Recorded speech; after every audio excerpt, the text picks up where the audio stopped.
number 1 হাটের পর দেখুন এই বট গাছটা তুমি কি বসে রাখবে তুমি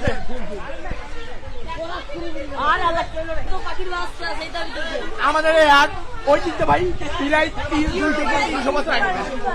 ওই আবার কেউ কার তো চুরি মরে করে নিছে ফ্যান ম্যান আছে আবে যাবে আছে থাকা